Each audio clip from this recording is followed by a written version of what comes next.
I didn't realize I was already live. Well, good evening, everyone. As you can see, I got dressed up especially for this reading. Well, not really. No, I just came from a Toastmasters Club banquet, which explains why I'm still partially dressed up. Today's reading is called Embracing Possibilities of Equity.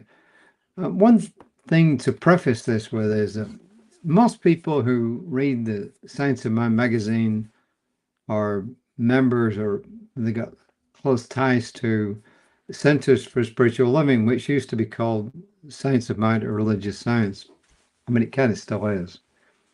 But not everyone who reads that book is, and certainly not everyone who watches the daily broadcast from myself or Reverend Lisa is. And even those who watch on Sunday aren't always necessarily members or affiliated with Science of Mind or New Thoughts in general. Some people are just curious.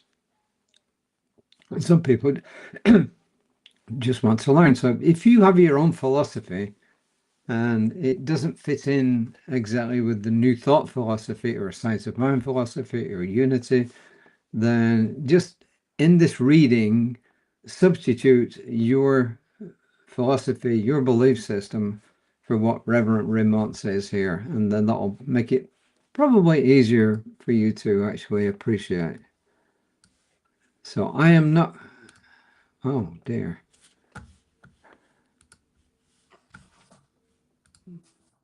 Well, my mouse is really doing a lot of wacky things right now, but I can manage it, I think. Embracing possibilities of equity. How about that? So here we go. The first quote is from Mickey Kendall. I don't know who Mickey Kendall is. It's from Hood Feminism, Notes from the Women That a Movement Forgot. I gotta look this up. It's kind of curious as to what it means. I will look it up afterwards. And Mickey says, true equity starts with ensuring that everyone has access to the most basic of needs. And I think you'll find that people who are members of philosophies based on love would absolutely agree with that. Jesus would have agreed with it. I'm sure Muhammad would have agreed with it. The Buddha would have agreed with it, and so on and so forth. True equity starts with ensuring that everyone has access to the most basic of needs. Mickey Kendall. And Ernest Holmes says, we will say that Moses spoke of the cosmic engine, but Jesus taught us how to run it. He says, put the two together and you get the greatest spiritual teaching the world has ever known. I'm more free from superstition than most of them. And that was from the December 1971 Science of Mind magazine on page 15. I don't personally think I would have said that. I might have said, Moses introduced the idea to the Jewish people, certainly, of the idea of one divine source. And then Jesus taught us how to run it. How did he teach us how to run it? Well, just go to the Sermon on the Mount and you'll see.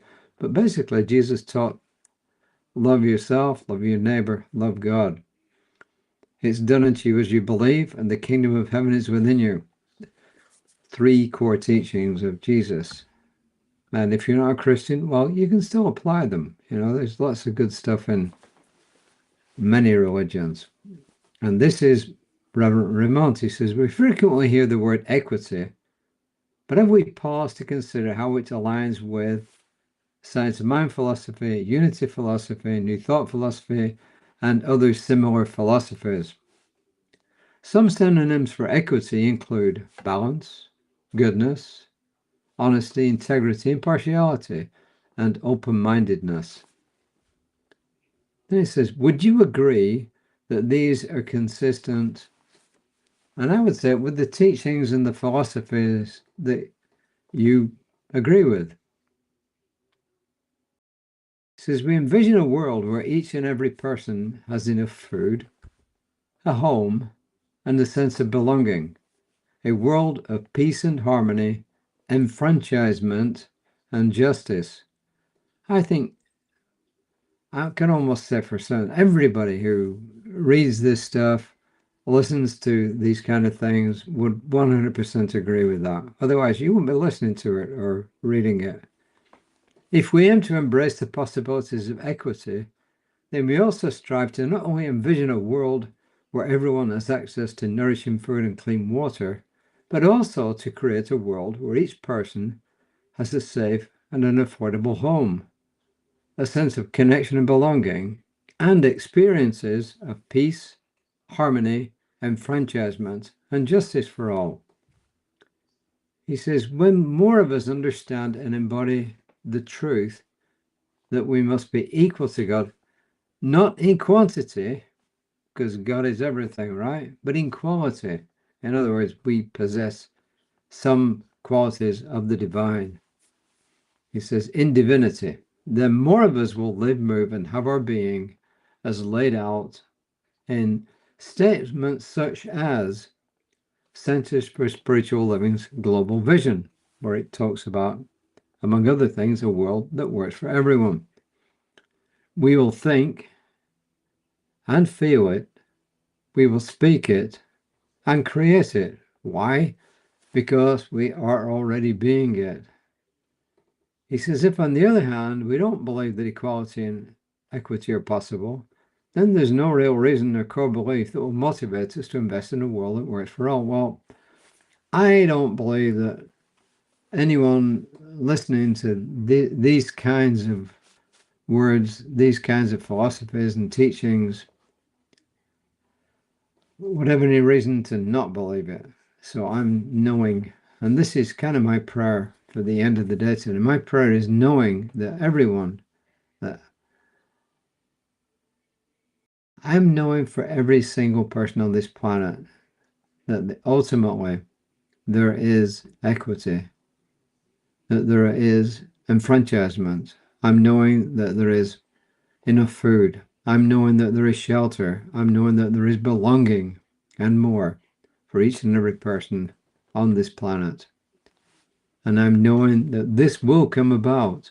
And I release it as a prayer into the divine mind, calling it down, and so it is.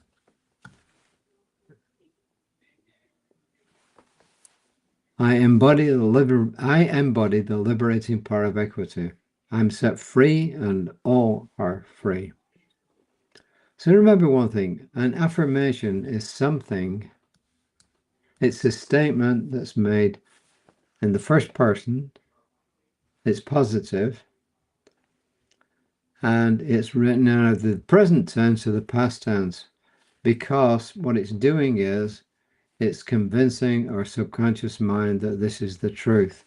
And then when our subconscious mind, which is connected to the divine subjective mind, truly believes this, then it will bring all these things about and they will happen. So 2 things tomorrow, well 3 actually. Release at 9:15, Creative Life Spiritual Center at 11, both of those on the Facebook page for Creative Life Spiritual Center. And then later on tomorrow evening, you get me back again with another reading from the Science of Mind Daily Guide. So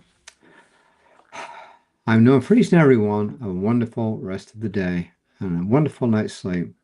So namaste.